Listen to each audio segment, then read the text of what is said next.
मां एक ऐसा शब्द जो सिर्फ रिश्ते का नहीं बल्कि पूरे जीवन के संस्कारों का नाम है। आप जो इस समय एक जीवन को अपने गर्भ में संजो रही हैं, सिर्फ मां नहीं है, उस जीवन की पहली शिक्षक, पहली मार्गदर्शक और पहली शक्ति भी है। आपके विचार, आपके बोल, आपके डर, आपके सपने, सब कुछ गर्भ में पल रहे आपके बच्चे के मन और आत्मा में उतरेगा। इसलिए आज सबसे पहले हम आपको, हर उस मां को दिल से प्रणाम करते हैं जो अपने गर्भस्थ शिशु के भविष्य को लेकर सोचती है, जो चाहती है कि उसका बच्चा न केवल सफल बल्कि संस्कारी, चरित्रवान और साहसी भी बने। क्योंकि मां की कोख सिर्फ जीवन की शुरुआत नहीं करती बल्कि भविष्य की दिशा भी तय करती है।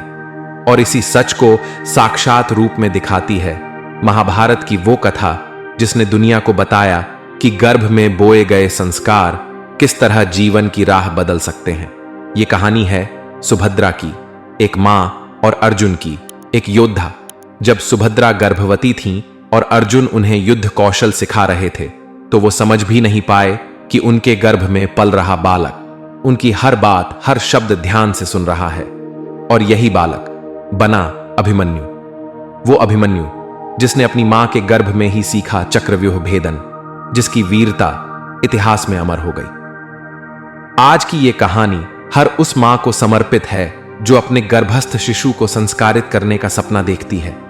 क्योंकि आज भी हर मां के शब्द उसके बच्चे की आत्मा में उतरते हैं और बन जाते हैं उसके भविष्य की असली शक्ति। महाभारत की भूमि, कुरुवंश की गाथा और युद्धों से भरी वो कहानी जिसमें जन्मे थे ऐसे वीर जिन्होंने सिर्फ तलवार से नहीं अपने संस्कारों से इतिहास रचा। इसी कथा में एक नाम जिसे सुनते ही हर मां का हृदय गर्व से भर जाता है, अभिमन्यु। लेकिन क्या आप जानती हैं, अभिमन्यु केवल वीर योद्धा नहीं था, वो था मां के गर्भ में पलते हुए संस्कारों का जीवंत उदाहरण। कहानी की शुरुआत होती है अर्जुन और सुभद्रा से। अर्जुन महाभारत के सबसे बड़े धनुर्धर और सुभद्रा कृष्ण की बहन, शांत और मधुर स्वभाव वाली। जब सुभद्रा गर्भवती थीं तो अर्जुन अक्सर उनके साथ समय बिताते थे। वो जानते थे युद्ध की भूमि पर विजयी वही होता है जिसके भीतर साहस और बुद्धि का संगम हो। इसीलिए वो अपनी पत्नी से बातचीत करते समय उन्हें युद्ध के गुण सिखाते, रणनीति की बातें करते और समझाते कैसे चक्रव्यूह बनता है और उसे भेदा कैसे जाता है। लेकिन यहां जो सबसे अनोखी बात हुई वो ये थी कि अर्जुन की ये बातें सिर्फ सुभद्रा तक नहीं पहुंची। सुभद्रा के गर्भ में एक नन्हा जीवन धड़क रहा था, सुन रहा था, महसूस कर रहा था, और वो था अभिमन्यु। गर्भ में पलते हुए अभिमन्यु ने अर्जुन की बातें सुनी, चक्रव्यूह की रणनीति समझी और अपने मन में बसा ली।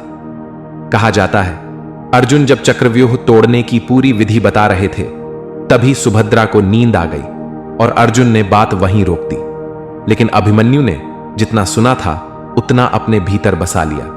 यही कारण था कि जब अभिमन्यु बड़ा हुआ तो उसने वो कर दिखाया जिसकी कल्पना भी किसी ने नहीं की थी। और कहते हैं गर्भ में सुनी गई बातें केवल शब्द नहीं होती, वे संस्कार बनकर बच्चे के मन और आत्मा में उतरती हैं। अभिमन्यु की यह कथा हमें यही सिखाती है कि मां के गर्भ में बोया गया हर संस्कार भविष्य में उसकी ताकत बन सकता है। लेकिन क्या यह सिर्फ एक कथा है या सच में मां के विचार और शब्द इतने शक्तिशाली होते हैं कि वो गर्भ में पल रहे बच्चे के भाग्य का रचनाकार बन जाते हैं।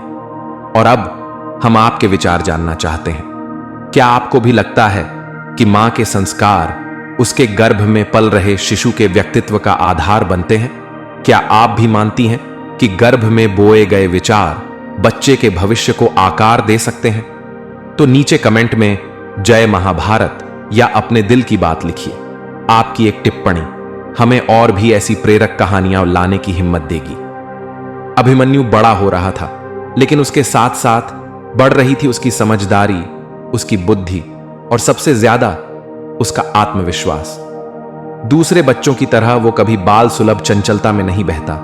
वो हमेशा गहरी बातें करता, धैर्य से सुनता और सबको आश्चर्य में डाल देता। सुभद्रा अक्सर उसे देखकर सोचती, क्या सच में मेरे गर्भ में रहते हुए जो उसने सुना था वही आज उसकी सोच का हिस्सा बन गया है?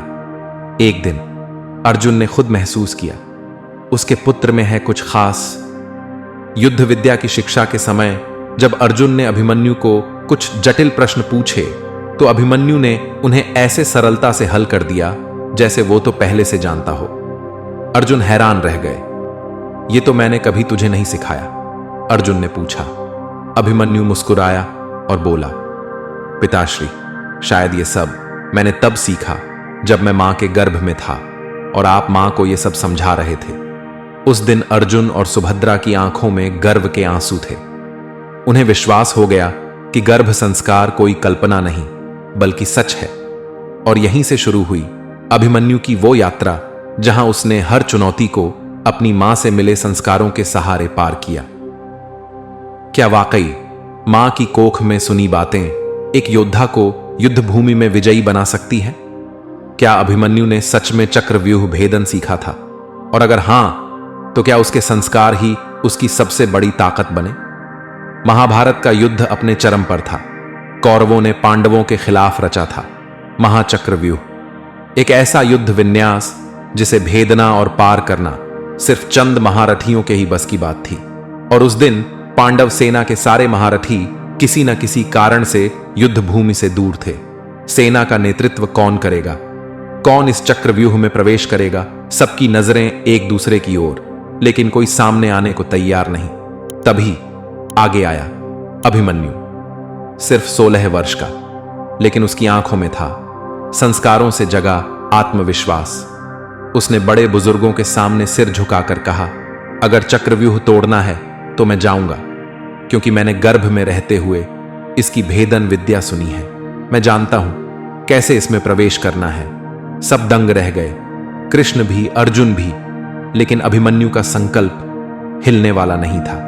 और तब वो दृश्य इतिहास में दर्ज हो गया जब एक युवा योद्धा अपने मां के गर्भ में सुने ज्ञान के बल पर सबसे कठिन चक्रव्यूह में घुसा। क्या हुआ युद्ध भूमि में? क्या अभिमन्यु ने चक्रव्यूह तोड़ दिया? क्या मां के संस्कार उसकी रक्षा कर पाए? अभिमन्यु ने युद्ध भूमि में कदम रखा।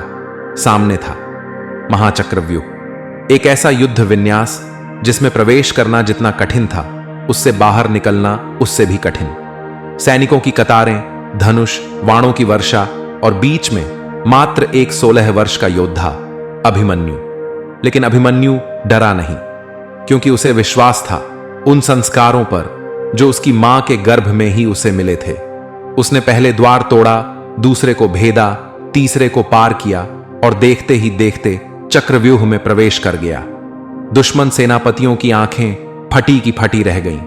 हर किसी ने सोचा यह कैसे संभव है, पर अभिमन्यु जानता था वो नहीं, उसकी मां के संस्कार और उसके पिता अर्जुन की कही बातें उसकी असली ताकत थीं। क्या हुआ फिर? अभिमन्यु ने अकेले एक के बाद एक कई महारथियों को परास्त कर दिया। इतनी कम उम्र में इतनी वीरता, इतना साहस, युद्ध भूमि गूंज उठी, जय अभिमन्यु। लेकिन क्या यह लड़ाई यूं ही चलती रही? क्या अभिमन्यु इस चक्रव्यूह से निकल पाया, या संस्कारों की यह परीक्षा उसे एक अमर योद्धा बना गई? चक्रव्यूह के भीतर अकेला खड़ा था अभिमन्यु। सामने थे दुर्योधन, कर्ण, द्रोणाचार्य, कृतवर्मा, जयद्रथ और न जाने कितने महारथी।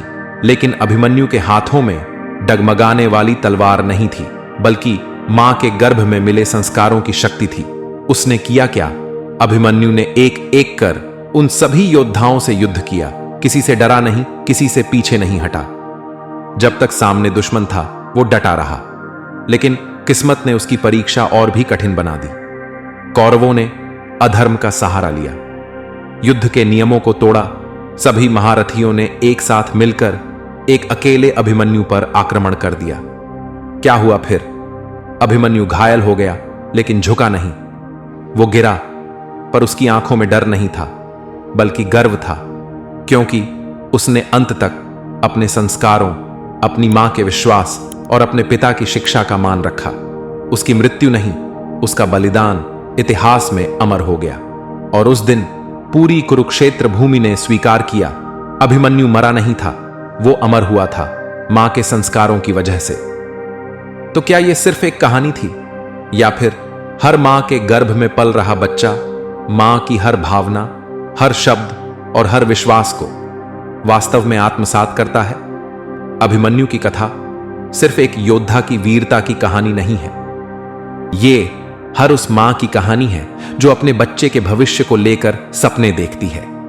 ये उस विश्वास की कहानी है जो मां के गर्भ से शुरू होता है और इतिहास तक पहुंचता है। अभिमन्यु का बलिदान, उसकी विजय, उसकी अमरता, सब कुछ उसके मां के गर्भ में पड़े उन संस्कारों की ही वजह थी। जिस पल अर्जुन ने सुभद्रा से चक्रव्यूह की बातें की थीं, उसी पल अभिमन्यु ने अपने भीतर एक योद्धा को जन्म दिया था। और यही गर्भ संस्कार की सबसे बड़ी सीख है। मां के विचार, मां के शब्द, मां का विश्वास, ये सब गर्भ में पल रहे शिशु के जीवन का आधार बनते हैं। आज अगर आप भी मां हैं या बनने वाली हैं, तो जान लीजिए, आपके दिल में उठने वाले हर भाव, आपकी बोली जाने वाली हर बात, आपके सपनों और डर, सब कुछ आपके बच्चे तक पहुंच रहे हैं। इसलिए अपने विचारों को पवित्र बनाएं, अपने शब्दों को सुंदर बनाएं, क्योंकि आपका गर्भ सिर्फ जीवन नहीं, संस्कारों की पहली पाठशाला है। अभिमन्यु की यह कहानी हम सबके लिए एक संदेश है। मां की शक्ति, मां की श्रद्धा, मां के संस्कार कभी व्यर्थ नहीं जाते, बल्कि वे इतिहास बनते हैं और दुनिया को बदलने वाले जीवन को जन्म देते हैं।